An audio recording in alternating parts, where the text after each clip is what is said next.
Hoy quiero hablar acerca de una lección que he tenido que aprender a base de golpes.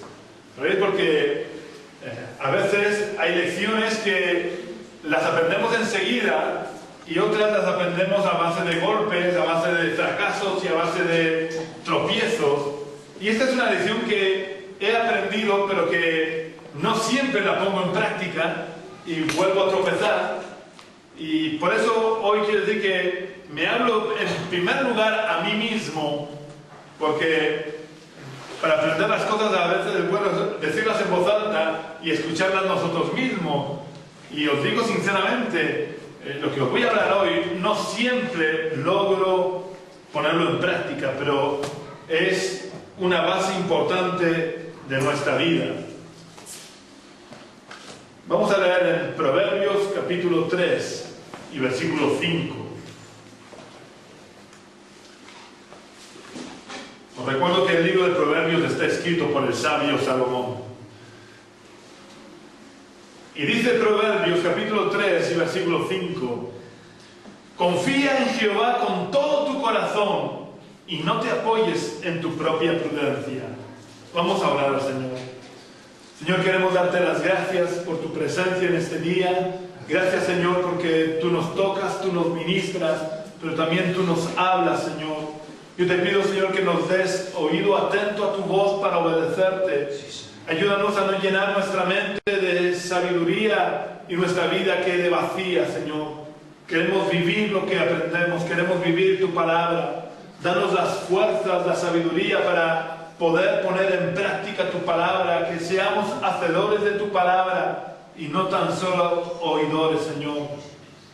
Padre, te entrego una vez más todo mi ser, Señor, porque yo reconozco mi incapacidad y mi debilidad.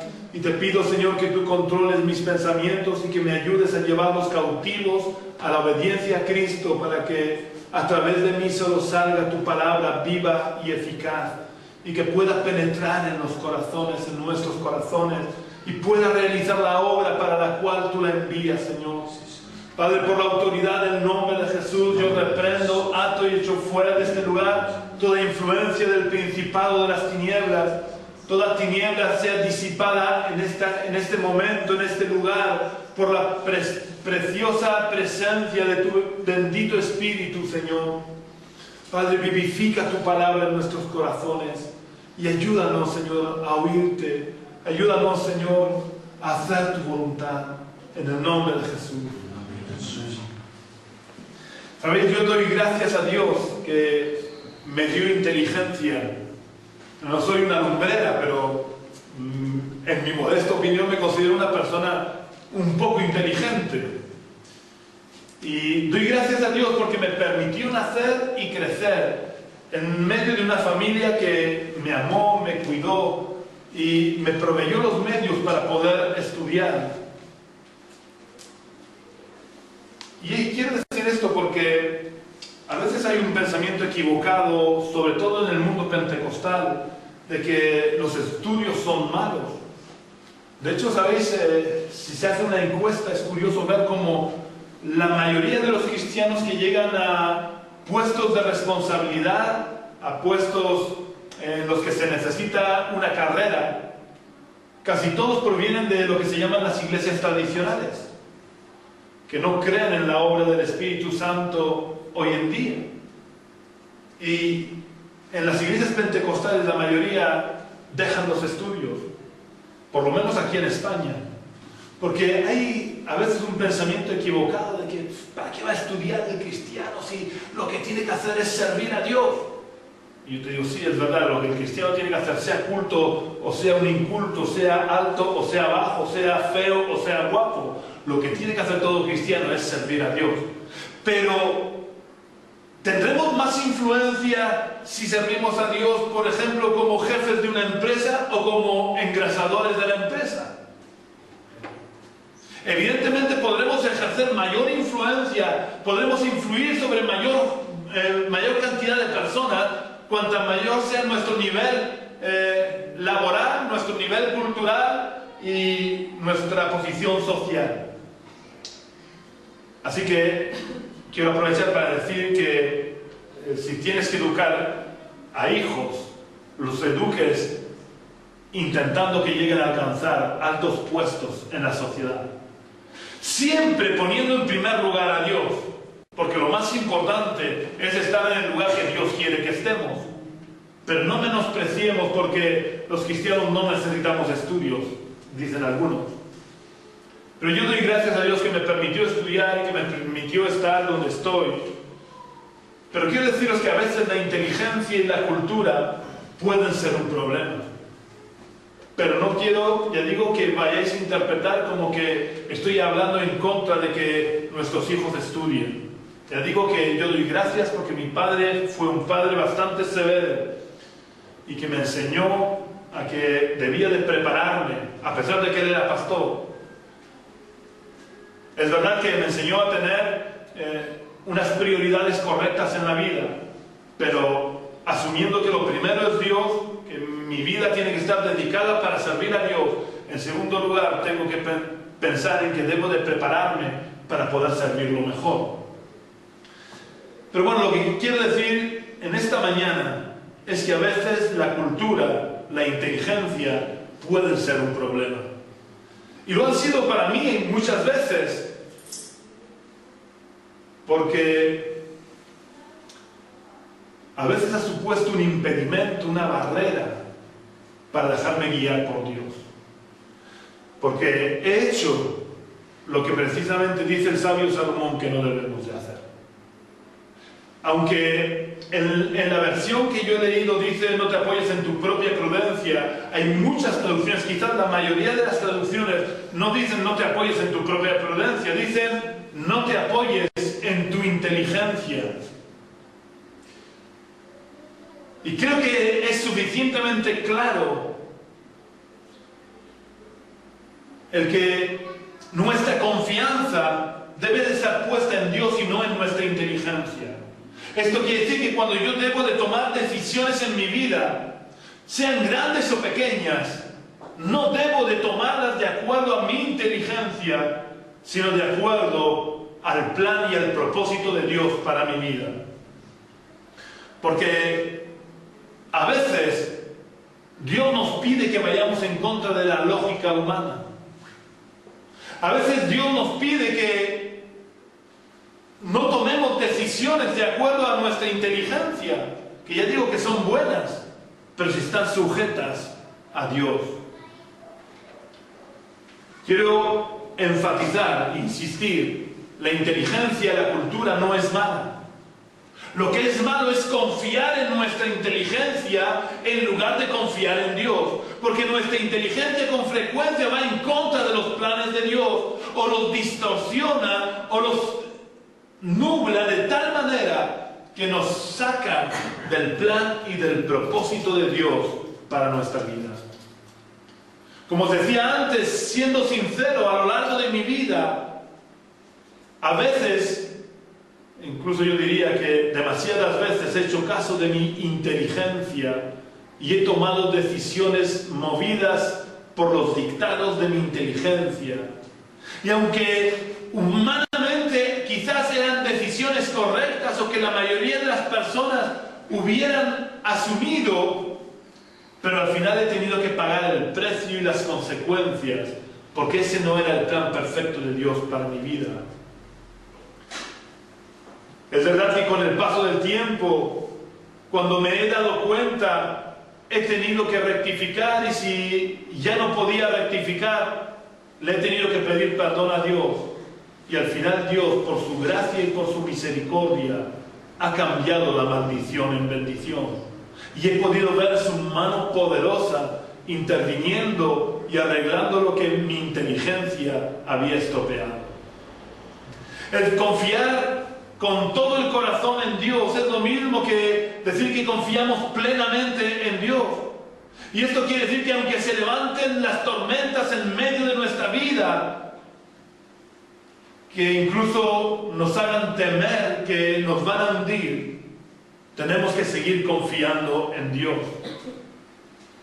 Porque Dios o calmará los vientos y la tempestad, o nos dará paz en medio de la tormenta. Pero también quiere decir que cuando yo vivo en paz, cuando parece que todo me va bien, debo de seguir confiando en Dios y buscando la voluntad de Dios para mi vida. Amén. Hay veces que es más fácil confiar en Dios cuando las tormentas están arreciando y parece que nos vamos a hundir, porque en esta situación ya nuestra inteligencia no es capaz de sacarnos del problema. Si nos acordamos de la tempestad que se levantó en el mar de Galilea y que los discípulos tuvieron que despertar a Jesús, ¿sabéis cuándo despertaron a Jesús? Cuando Pedro, que era pescador, y los demás pescadores hicieron todo lo posible por no hundirse y vieron que se estaban hundiendo de todas maneras. Y entonces ya cuando creían que se iban a morir ahogados, no se dieron cuenta que estaba Jesús con ellos y que era imposible que se ahogaran. Pero por si acaso fueron y despertaron a Jesús. A veces, en ese momento, cuando la inteligencia ya no nos da para más, es fácil acudir a Dios y pedir ayuda a Dios. Pero muchas veces es más complicado cuando todo parece ir bien, cuando todo parece una balsa de aceite, el que no tomemos nuestras decisiones movidos por nuestra inteligencia. Muchas veces esto es más difícil, porque aparentemente nosotros somos lo suficientemente inteligentes, y la mayoría de las veces es verdad, somos lo suficientemente inteligentes para tomar decisiones buenas. Pero es que resulta que Dios no quiere que tomemos decisiones buenas. Él quiere que tomemos la mejor decisión, y esa solo la conoce Él, porque Él sabe el presente, el pasado y el futuro. Y Dios sigue siendo Dios en medio de la tormenta, pero también sigue siendo Dios en medio de la paz. Dios sigue siendo Dios en medio de la adversidad, pero sigue siendo Dios también en medio de la bonanza. Por lo que necesitamos confiar en Dios y buscar la dirección de Dios en todo tiempo y en toda circunstancia, porque Dios, como os decía antes, es el único que conoce nuestro pasado, nuestro presente y nuestro futuro. Por lo que sus planes son los únicos que son realmente adecuados para nuestra vida. Esto no quiere decir que vayamos viviendo a lo que va saliendo a salto de mata. Dios nos ha dado una inteligencia para que la usemos y para que planifiquemos nuestra vida de la mejor manera posible. Lo que estoy enseñando en esta mañana es que los planes hechos por medio de nuestra inteligencia nunca deben de ser planes fijos e inamovibles. Siempre que hacemos planes debemos de sujetarlos a la voluntad de Dios y debemos de estar dispuestos a cambiarlos si Dios nos muestra otra cosa. Todas las decisiones que tomamos en la vida deben de ser tomadas en oración, dejando que el Espíritu Santo sea verdaderamente el Señor de nuestra vida y que el Espíritu Santo nos muestre el camino por el que debemos de andar, porque Él sabe el final de cada camino y en consecuencia sabe mejor que nadie cuál es el camino por el que debemos de andar. Nuestra inteligencia no es mala porque nos ha sido dada por Dios, pero debemos de sujetarla a la voz del Espíritu Santo para que pueda ser una herramienta de bendición y no un obstáculo para recibir la bendición de Dios. Cada vez que vayamos a tomar una decisión en nuestra vida, sea importante o no, debemos de tomarla en perfecto acuerdo con la voluntad de Dios. Y si vemos que algo nos va a alejar de la voluntad de Dios o de los planes de Dios, es mejor que renunciemos a la aparente bendición que pueda darnos nuestra inteligencia, porque dice el salmista que es mejor un día, un solo día en los atrios del Señor que 1000 fuera de ellos. Es mejor vivir un solo día en el centro de la voluntad de Dios que 1000 fuera de los caminos y de los propósitos de Dios. Es mejor tener un céntimo en la voluntad de Dios que tener 1.000.000 de euros fuera de la voluntad de Dios. Quiero insistir en que la inteligencia no es mala. De verdad, asumamos esto, la inteligencia no es mala. Puede ser un instrumento de bendición en las manos de Dios. Lo único es que no debemos de hacer es someter nuestra inteligencia.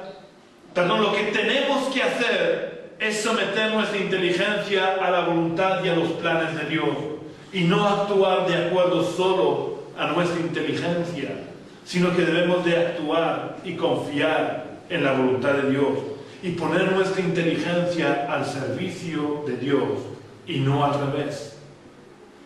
Quiero que meditemos en este día en 3 ejemplos bíblicos que nos muestran que apoyarnos en nuestra inteligencia no es bueno. Aunque nuestra inteligencia al servicio de Dios es un instrumento de bendición, pero si no la sometemos a la voluntad de Dios, puede ser un instrumento de maldición. Los 3 ejemplos que vamos a ver en esta mañana, en este día, son Moisés, Pablo y Elimelech, junto a su esposa Noemí. Los vamos a ver en este orden, aunque no sea el orden cronológico. Moisés era un hombre inteligente, era un hombre sabio. Yo quiero que leamos lo que dice Hechos capítulo 7 y versículos 22 y 26. 22 al 26. He tomado estos ejemplos para que nos demos cuenta que no todos los discípulos de Jesús, no todos los servidores de Dios fueron personas incultas, que los hubieron también muchos. David era un simple pastor de ovejas, que supongo que luego, cuando vivió en la corte de Saúl, se culturizó, pero en un principio era un simple pastor de ovejas. Pedro era un simple pescador, Juan era otro pescador.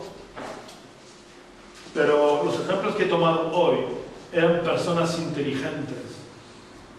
Y vamos a ver cómo la inteligencia les jugó malas pasadas. Hechos capítulo 7, versículos 22 al 26. Por favor, léelo. Y fue enseñando Moisés en toda la sabiduría de los egipcios, y era poderoso en sus palabras y obras. Cuando hubo cumplido la edad de 40 años, le vino al corazón el visitar a sus hermanos, hijos de Israel. Y al ver a uno que era maltratado, lo defendió, e hiriendo al egipcio, vengó al oprimido. Pero él pensaba que sus hermanos comprendían que Dios les daría libertad por mano suya, mas ellos no lo habían entendido así. Y al día siguiente se presentó a uno de ellos que venían, y los ponía en paz, diciendo: varones, hermanos sois, ¿por qué os maltratáis el uno al otro? Moisés era una persona inteligente que había sido criado en la corte del pueblo más avanzado de su época. Por lo que no solo era inteligente, también era una persona culta, entendida en leyes, astronomía, matemáticas y toda la cultura de los egipcios. Así que cuando Moisés cumplió 40 años, es decir, no fue muy impaciente, esperó 40 años. Esperó bastante, pero ya cuando se convirtió en un cuarentón, probablemente él pensó que se le estaba pasando el arroz. Así que él hizo sus propios planes y pensó: bueno, yo ya soy mayorcito para que Dios pueda cumplir sus planes y sus propósitos a través de mi vida. Y pensando en esto, se fue a visitar a sus hermanos para intentar vivir su vida de acuerdo a sus planes, y actuó de la manera que su inteligencia le dictaba. Porque era lógico pensar que un pueblo de esclavos se apoyaría en una persona inteligente, culta y poderosa que vivía en la corte del faraón para librarse del yugo de esclavitud al que estaban siendo sometidos. Pero este no era el plan de Dios. Dios había permitido que Moisés escapara de la condena a muerte que pesaba sobre todos los recién nacidos varones en el pueblo de Israel, y de esta manera pudiera ser educado por la hija del faraón, con el fin de dotarlo de cultura, la educación y los conocimientos más exquisitos de su tiempo, para que de esta manera lo pudiera llegar a ser ese gran líder, caudillo, libertador, legislador de su pueblo. Pero aún no había llegado el tiempo de Dios, porque la inteligencia y la cultura por sí solas no son suficientes. Dios tuvo que pasar a Moisés por el desierto para que, además de su inteligencia, cultura y sabiduría humana, aprendiera también la humildad y la dependencia de Dios, para que luego, cuando Moisés junto con el pueblo tuvieran que atravesar el desierto, pudiera depender en todo de Dios y no de su inteligencia y su cultura. Moisés hizo sus planes, pero sus planes los llevaron lejos de la comodidad y provocaron un aparente alejamiento del plan de Dios para su vida. Quizás si Moisés no se hubiera impacientado y no se hubiera adelantado a los planes de Dios, Dios hubiera podido llegar a convertirlo en el libertador de su pueblo sin necesidad de tener que pasar 40 años en el desierto como un nómada. Es verdad que Dios usó el desierto para forjar el carácter de Moisés y hacer de Moisés el hombre más manso de toda la tierra. Daros cuenta, él de ser un hombre probablemente orgulloso, lleno de toda la sabiduría egipcia, viviendo en la corte del faraón, tuvo que aprender la humildad en el desierto durante 40 años hasta convertirse, como dicen las Escrituras, en el hombre más manso de toda la tierra. Y al final, el plan y el propósito de Dios para la vida de Moisés se cumplió. Y Dios quiere cumplir sus planes y sus propósitos en nosotros. Pero depende de nuestra actitud que el desierto dure 40 años como duró en la vida de Moisés o en el pueblo de Israel, o dure solo 40 días como duró en la vida de Jesús. Moisés, cuando aprendió que no podía confiar en su inteligencia para hacer sus planes, sino que debía depender y confiar en Dios con todas sus fuerzas, entonces es cuando estuvo preparado para cumplir los planes y los propósitos de Dios, y se convirtió en una bendición para su pueblo, y Dios utilizó su inteligencia como libertador, como legislador, como estratega, como gobernante y como juez. Pero esto solo fue a partir de que él sometió su inteligencia a la voluntad de Dios. El otro ejemplo que vamos a ver, que os he comentado antes, es el del apóstol Pablo. Pablo es un caso similar al de Moisés. Pablo era una persona inteligente, culta, educada y responsable y respetable. Vamos a ver lo que dice de sí mismo en su defensa cuando fue detenido en Jerusalén. Vamos a leer lo que escribe Lucas en el libro de los Hechos, capítulo 22 y versículo 3.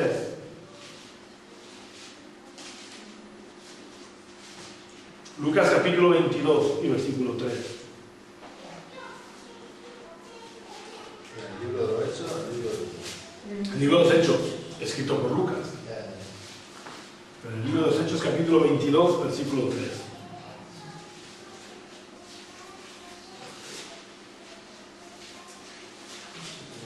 Yo de cierto soy judío, nacido en el Tarso de Cilicia, pero citado en esta ciudad, instruido a los pies de Gamaliel, estrictamente conforme a la ley de nuestros padres, celosos de Dios, como hoy lo sois todos vosotros.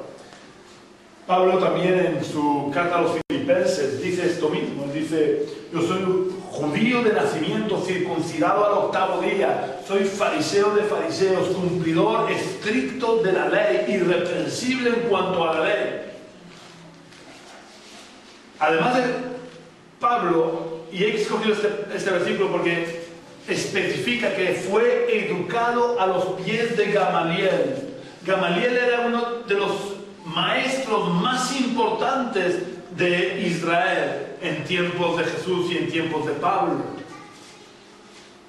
Así que Pablo había dejado su ciudad natal, no había sido criado en Tarso, en su ciudad natal, junto a su familia, como la mayoría de jóvenes. porque él tuvo una educación exquisita. Él fue llevado a Jerusalén para que fuera discípulo de este Gamaliel. Algunos dicen que Gamaliel significa maestro de maestros, que era más un título que un nombre. Pero fuera como fuera, el caso es que él recibió la mejor educación posible en su tiempo. Así que Pablo, envanecido por su autoridad, su inteligencia y su cultura, hace sus planes y toma sus decisiones.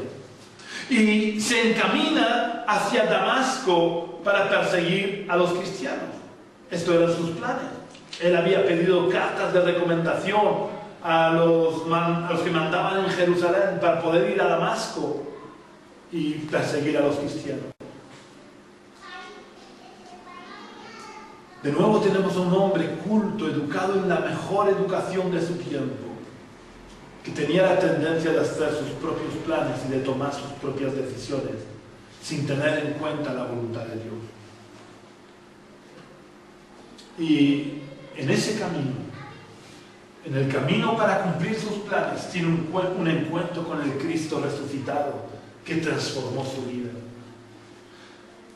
Totalmente, todo su pensamiento, todo lo que él se sentía y era, se desvaneció como el humo. Pero esa transformación que experimentó Pablo en el momento de su encuentro con el Cristo resucitado, no cambiaron algunas cosas en su vida. Hay algunas que sí que las cambió drásticamente, de ser perseguidor a ser perseguido, de ser un predicador de la salvación por la ley a ser un predicador de la salvación por la gracia. Algunas cosas cambiaron drásticamente en él, pero otras necesitaron un proceso largo y difícil para cambiar. Y me estoy refiriendo a sus planes o a su tendencia de hacer sus propios planes y de tomar sus propias decisiones sin tomar en cuenta la voluntad de Dios. Cuando Ananías va a orar por él en Damasco, supongo que Ananías le contaría algo de la conversación que él había mantenido con Jesús acerca de los planes de Jesús para la vida de Pablo. Así que Pablo, lleno de su sabiduría humana, hizo sus propios planes y se vio predicando entre una multitud de gentiles, de reyes y de hijos de Israel. Así que ¿para qué esperar? Era un hombre preparado, conocedor de las Escrituras. Era un hombre que vivía conforme a la voluntad de Dios. ¿Para qué esperar? Si Dios ya ha dicho que yo voy a ser un predicador para los gentiles delante de los reyes y delante de los judíos. Así que comenzó a predicar. ¿Por qué no? ¿Para qué desperdiciar el tiempo?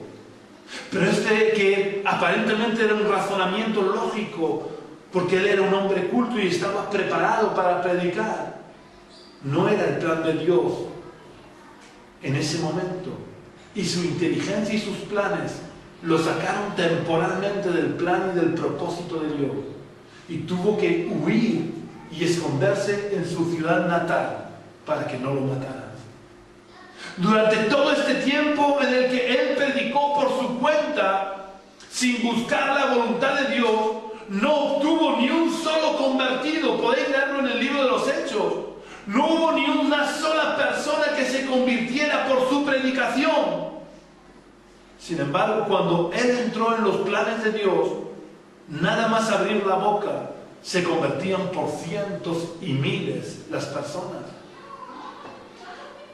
Pero Pablo, con el tiempo y el trato de Dios, aprendió la lección. Vamos a leerlo en el libro de los Hechos, capítulo 16, versículos 6 al 10.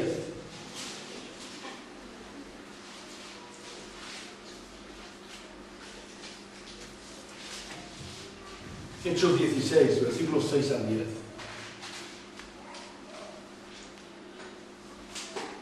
Y atravesando Frigia y la provincia de Galacia, les fue prohibido por el Espíritu Santo hablar la palabra en Asia. Y cuando llegaron a Misia, intentaron ir a Bitinia, pero el Espíritu no se lo permitió. Y pasando junto a Misia, descendieron a Troas. y se le mostró a Pablo una visión de noche. Un varón macedonio estaba en pie, rogándole y diciendo: pasa a Macedonia y a Líbano. Cuando vio la visión, enseguida procuramos aquí para Macedonia, dando por cierto que Dios nos llamaba para que les anunciásemos el Evangelio. Aunque Pablo seguía utilizando su inteligencia para hacer planes, porque él pensaba predicar en Asia e intentó ir a Bitinia, él hacía sus propios planes, pero a diferencia de antes, ahora ya sus planes eran planes abiertos para que si Dios quería modificarlos, los pudiera modificar. Y vemos como nada más Dios le revela a Pablo su plan y su propósito para ese momento. Aunque Pablo había hecho planes de predicar en Bitinia y en Asia, en cuanto supo cuál era la voluntad específica, concreta de Dios para ese momento, dice que enseguida hicieron los preparativos para marchar a donde Dios le dijo que tenía que predicar. Ya no importaba si había comprado el billete para irse a Bitinia, no importa. Lo que importaba era que Dios le estaba mostrando que quería que él fuera a Macedonia. No importaba si había desperdiciado el precio de su billete, porque él no viajaba solo, ¿sabéis? Había un equipo de personas que viajaban con él, luego no era un billete solo. A lo mejor habían 5 o 6 billetes que había que echar a perder, pero no importaba, porque Dios era Señor del dinero, Dios era Señor del tiempo, Dios era el Señor de Pablo. Y si el Señor le decía a Pablo: tienes que irte a Macedonia, él lo dejaba todo y se iba a Macedonia. Pablo había aprendido la lección que unos cuantos años antes le costó el tener que salir huyendo y esconderse en su ciudad natal. Y el tercer caso que quiero que veamos es el de Elimelech y Noemí. Vamos a leer en el libro de Ruth, capítulo 1 y versículos 1 y 2. Ruth está en el Antiguo Testamento antes de los libros de Samuel.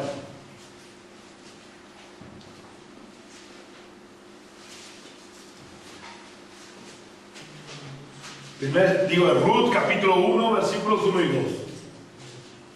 Aconteció en los días que gobernaban los jueces que hubo hambre en la tierra, y un varón de Belén de Judá fue a morar en los campos de Moab, él y su mujer, y 2 hijos suyos. El nombre de aquel varón era Elimelech, y el de su mujer Noemí, y los nombres de sus hijos eran Malón y Gelión, efrateos de Belén de Judá. Llegaron pues a los campos de Moab y se quedaron allí. Este hombre, no se sabe si era inteligente o no, probablemente no tendría demasiada cultura porque parece que era un agricultor. Y en aquella época, pues, la agricultura era la escala más baja de la sociedad. Este hombre, junto a su mujer, se apoyó en su propia prudencia. Yo supongo que Elimelech un día se levantó por la mañana y le dijo a su mujer: mira, Noemí, no he podido dormir en toda la noche pensando, porque como sabes, hay mucho paro en la ciudad de Belén y no encuentro trabajo, y ya la despensa se está quedando vacía y todo lo que habíamos ahorrado lo hemos gastado. Así que he tomado una decisión: vamos a irnos a Moab, porque en Moab no hay crisis y allí podré trabajar y así nuestros hijos no pasarán hambre. Una vez tomada la decisión basada en su inteligencia, porque parecía lo más lógico y lo más prudente según la perspectiva humana, se marcharon a los campos de Moab, pero sin darse cuenta, su lógica humana y su inteligencia los sacaron del plan y del propósito de Dios. Belén, aunque estaba pasando por un periodo de crisis, era tierra de bendición, porque Belén era una pequeña ciudad dentro del territorio de Israel, tierra escogida y bendecida por Dios. Además, Belén significa casa del pan. Aunque en esos momentos hubiera escasez, Belén era casa del pan. Y ellos salieron de esta tierra de bendición en crisis económica, pero de todas maneras tierra de bendición, para irse a una tierra próspera, pero bajo maldición. Porque Moab era la tierra donde habitaban los moabitas, que eran descendientes del incesto llevado a cabo por la hija mayor de Lot, que emborrachó a su padre Lot y se acostó con él, engendrando a Moab de su propio padre. Y desde entonces esa tierra era tierra de maldición, porque era el lugar donde habitaba la descendencia del que había sido engendrado por medio de un incesto. Así que Elimelech, apoyándose en su inteligencia y actuando bajo la lógica humana, tomó a su familia, salió de Belén, tierra de bendición, y se fue a los campos de Moab, donde había abundancia, pero era tierra de maldición. ¿Para qué? ¿Para qué dicen las Escrituras que se fueron de Belén y se fueron a Moab? Para que sus hijos no pasaran hambre. El razonamiento era muy lógico y muy bueno. Pero ¿cuál fue el resultado o la consecuencia de que actuaran apoyándose en su inteligencia? Vamos a ver cuál fue el resultado. Y vamos a leer ahora en Ruth capítulo 1, versículos 3 al 5.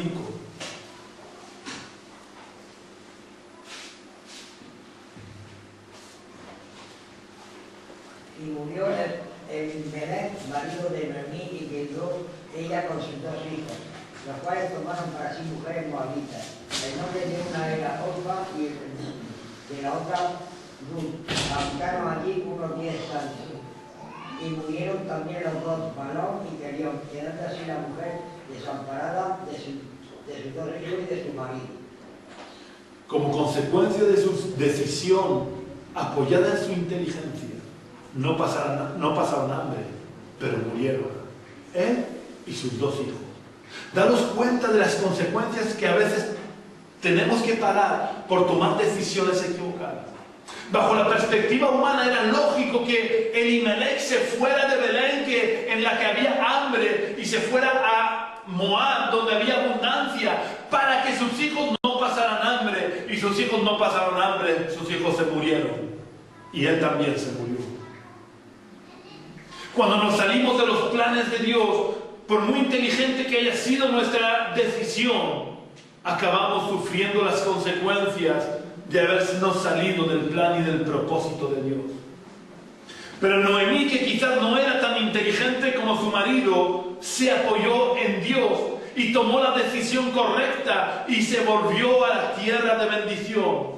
Y Ruth, que probablemente había escuchado a su suegra y a su marido hablar de la sabiduría, de la bondad de Dios, tomó la decisión correcta de volver con su suegra a tierra de bendición y sujetarse a la ley de Dios. Una vez en tierra de bendición, Ruth tomó las decisiones correctas y no fue a buscarse un marido apoyándose en su inteligencia ni en sus ojos, sino que se sometió a la voluntad de Dios, obedeciendo las costumbres y las leyes que habían en Israel, de tal manera que Ruth llegó a convertirse en la bisabuela del rey David y por tanto en un antepasado de Cristo el Mesías. Y todo por tomar las decisiones correctas de someterse a la voluntad de Dios, más allá de lo que su inteligencia le pudiera dictar. Como dijo el sabio Salomón, confiemos plenamente en Dios y no nos apoyemos en nuestra propia inteligencia. Que Dios nos bendiga. Vamos a orar al Señor. Señor y Padre Celestial, queremos darte las gracias porque tú siempre quieres lo mejor para nuestras vidas. Gracias, Señor, porque tú eres bueno y misericordioso. Gracias, Señor, porque tu voluntad siempre es buena, agradable y perfecta, aunque a veces no lo entendamos. Yo te pido que nos ayudes, Señor, a confiar en ti, Ayúdanos a poner nuestros ojos en ti y ayúdanos a tomar las decisiones que tú quieres que tomemos, Señor. Ayúdanos a ser sensibles a la voz de tu Espíritu. Que la mucha opresión no nos entontezca, Señor. Que la mucha opresión no nos haga perder de vista cuál es tu plan y tu propósito para nuestra vida. Porque más allá de los problemas que tengamos que pasar, podremos entrar en la tierra prometida si permanecemos en tus planes y en tus propósitos, Señor. Yo te pido, oh Dios, que tú nos protejas y nos guardes de los dardos de fuego del maligno. Que nos libres del engaño del enemigo, que nos libres de la apariencia, que nos libres de las falsas puertas que a veces el enemigo nos abre. Y tú nos ayudes, Señor, a buscarte con todas nuestras fuerzas, con todo nuestro corazón, con todas nuestras mentes, para que tomemos siempre las decisiones correctas en nuestra vida, para que seamos guiados por tu Santo Espíritu y no por nuestra inteligencia, no por nuestra prudencia, Señor, sino por tu santa voluntad. Oh Dios, ayúdanos, Señor, a cumplir tus planes y tus propósitos en nuestras vidas, Señor. En el nombre de Jesús. Amén.